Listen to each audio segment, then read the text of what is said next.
Alright, so here's the thing, and I'm gonna be honest here. I was supposed to make a Shibuya incident video yesterday, but I got distracted finishing up one of my all-time favorite shows now, Dragon Quest: The Adventure of Dai. This show not only was one of the most emotional experiences I've had with an anime, but the fact that it has amazing writing in an oversaturated genre, even though it is one of my favorite genres, which is the fantasy genre, just speaks volumes. And just going into this show, I think a lot of people overlooked it because this came out 2 years ago and I haven't heard anything about it other than the few people who have watched it and left comments on the episodes on Crunchyroll.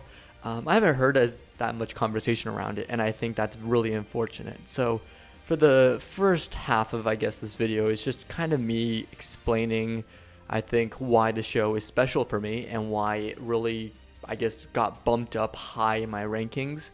And mind you, this is after I've seen hundreds of shows. So I've seen a bunch of clones, and I've seen a bunch of clones that actually do their own unique things. So for this show to overcome all that, in addition to a lot of great shows that I recognize as just some of the best anime out there, really is big.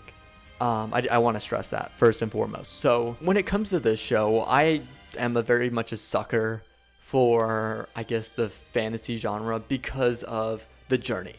I think if you can do it right, if you can do it properly, there's lots to explore with just the setting itself. Like, you have different terrains, different creatures, different monsters, different races, different classes. There's a lot to delve into, and I think that's why D&D is so popular, and it's becoming more popular, is because D&D, or Dungeons and Dragons, if you aren't familiar, really taps into that potential. And so for me, at least, when I look at like shows like, for example, Dragon Quest, here, which is what we're talking about, it really hits home because it does everything I want out of a fantasy show, which is create such a wonderful world within the anime that isn't convoluted.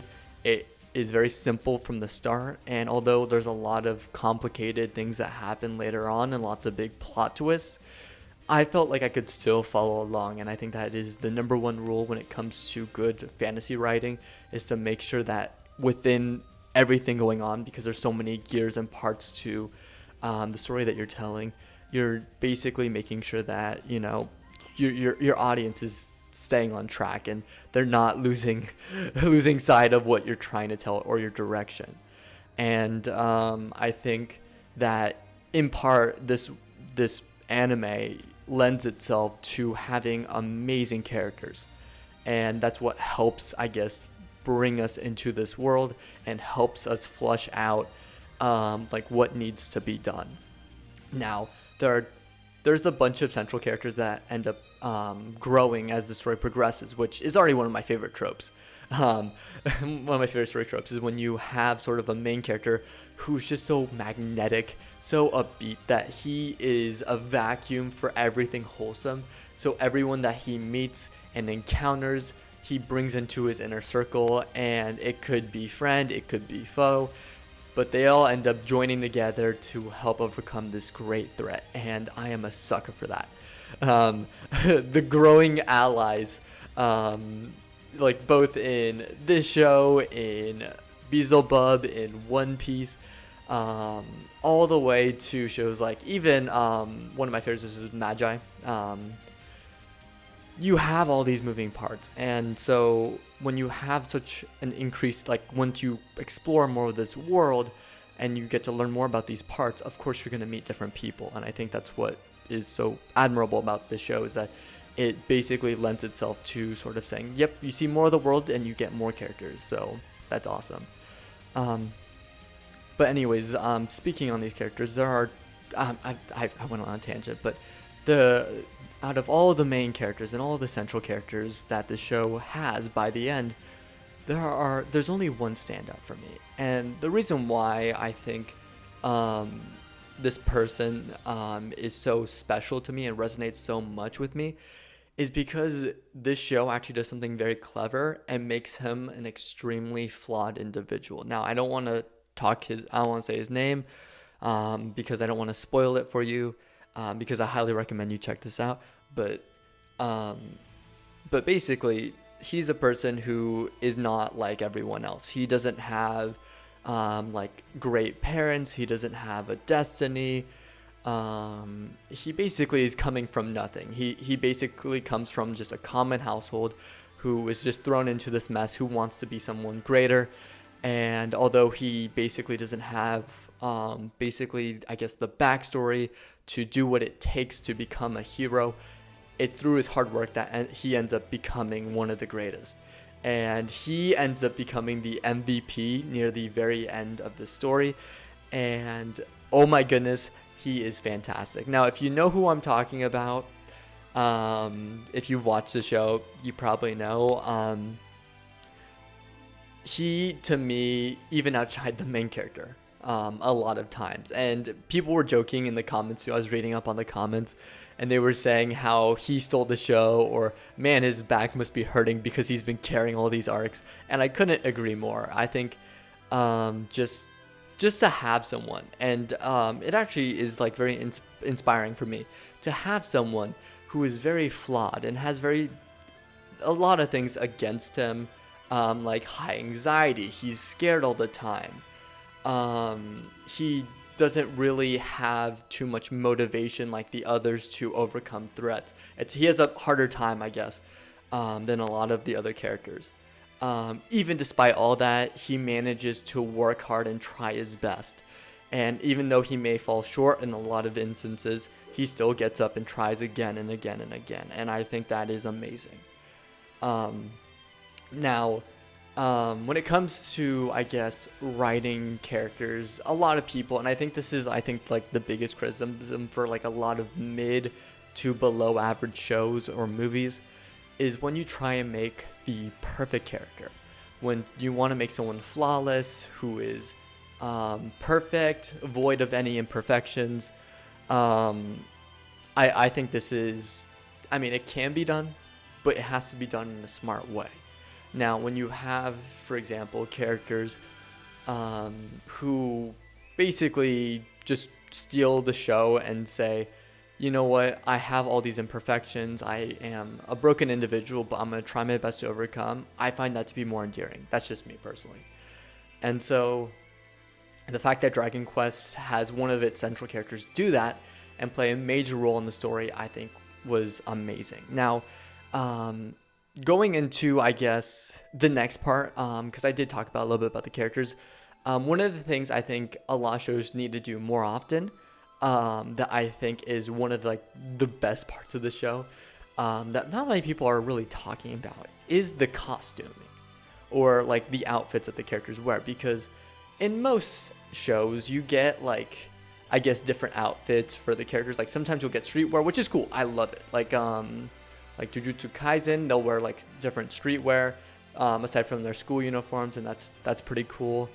But for me, what I love about at least Dragon Quest here is that it really takes its time to sort of, and like, it really takes its time to invest itself into making sure that it's explaining the reason behind a lot of outfits / armor within the show. For example, you have different artifacts, different relics like headpieces to gauntlets, and the characters will go through fights and those relics will break, their outfits will tear, and what ends up happening is they end up, after a certain arc, they'll just upgrade, they'll change their outfits.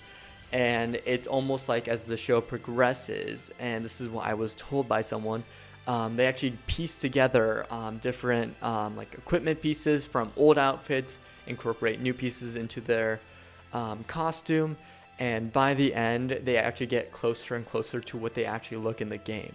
Now, I thought, just listening to that, I'm like, that's insane. Like, the fact that you take the time to sort of make sure that the outfits also progress with the story, just adds so many layers, because it's not like you're watching someone who's a very, I guess, evolving person stay in that one outfit. You get to see him change and upgrade, and really, I guess, as he progresses throughout this world, of course he's going to get different like items, he's going to get different support from different nations, And so he's going to get access to all these relics and magic powers, down to the weapons too. Like they get so many different weapon upgrades, and I think that just makes the world so much better in my opinion. Um, we talked about the characters. We talked about, of course, the equipment. And I think for me, the last thing, and it's like really the big thing, is for me, the journey. And I guess that's what I'm going to title this, I guess. But for me, one of the biggest selling points for Dragon Quest is the fact that this story is self-contained. You can watch it from episode 1, not knowing anything about the games, because that's me. I don't know anything about the game still, and I watched the anime. You start episode 1, very unfamiliar with this property, and then by episode 100, the last episode, you have fallen in love with this world. You have so many experiences with these characters, their different interactions, the different fights that they went through, the different terrains they visited, different kingdoms they went through, the battles, the fact that the battles take place in different environments. Like you'll have, for example, a fight underground, then on top of a kingdom, and then in the sky. So that's insane, where these different battles take place. I think for me at least, just seeing the same characters just go through sort of just everyday plights of just fighting and continuing on their journey and just trying to make some amount of progress, and seeing that progress eventually completed after they beat one boss, then two, then the second boss, and then the third, and then they're fighting the big bad.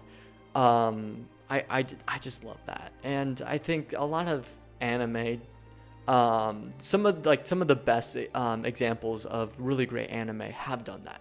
For example, One Piece does that with the world progression. And so for me, when I watch this show, I'm just reminded of One Piece. Which, speaking of, this is also done by Toei, which also does One Piece. So another reason for why you should watch this show.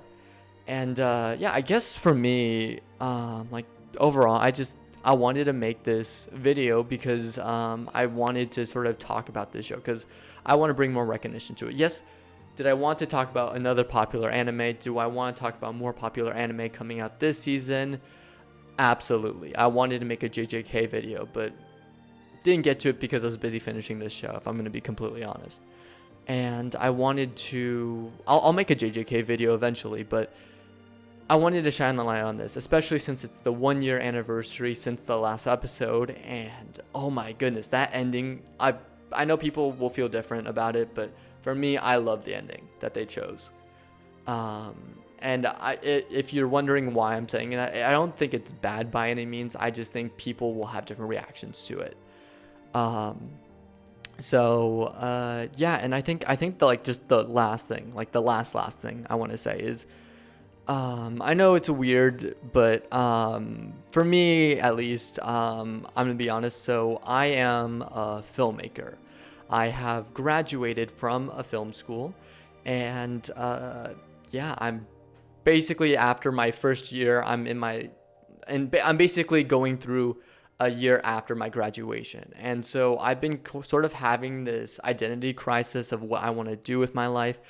And yes, YouTube is one of those outlets, and I love YouTube, don't get me wrong. But I also want to do something more in addition to YouTube, of course. So what I've decided, and this is the first time I'm ever mentioning this, and this is also mainly due to Dragon Quest 2. What I'm going to do is I'm actually going to write my own fantasy story. Really, it's my own isekai, my own interpretation of an isekai. But my main goal is to sort of take what I love about the genre, whether it's stuff like Jobless Reincarnation, Frieren, Dragon Quest, and sort of take everything I've learned and I've seen and I've enjoyed from these shows and really make my own out of it. And I think so far I'm in the process of still mapping it out, and I'm gonna get finished with the prologue for my first book. So within, I guess, by the end of the year, I should have a complete full draft of the first book. I just sort of want to give my own, I guess, 2 cents into this world of fantasy, because I really respect the medium of anime and I respect fantasy. And just, I don't know, for me to not only talk about shows that I love and talk about the things I want, I think there's just a component that's missing, and that's my own creative input. So hopefully this, I guess, does that for me, is to sort of give myself that motivation to continue to create and continue to innovate while also talking about some of the great things that have happened. And yeah, I think that just kind of concludes this video. If you want updates on my book, I'll give you more updates going forward. I just wanted to mention it now because Dragon Quest really gave me that last push to sort of actually fully realize this dream I have to write my own book, my own fantasy book. So yeah, I guess that's pretty much it. I just wanted to talk about Dragon Quest, The Adventure of Dai, because I love the show. I think that the journey matters so hard, like wholeheartedly. And the fact that you get that in the show while also being 100 episodes. It's like a clean 100 episodes. You just, beginning to end, it's a tenth of One Piece. So if you don't want to get into that plunge of One Piece, or if you're caught up on One Piece, check out this show, because I think the show's great, and you'll have a great time with it. I definitely did. It's in my top anime now, and it actually made me cry too. But yeah, that's besides the point. I'm embarrassing myself right now. But yeah, watch Dragon Quest. It's cool. Yeah, that's just it.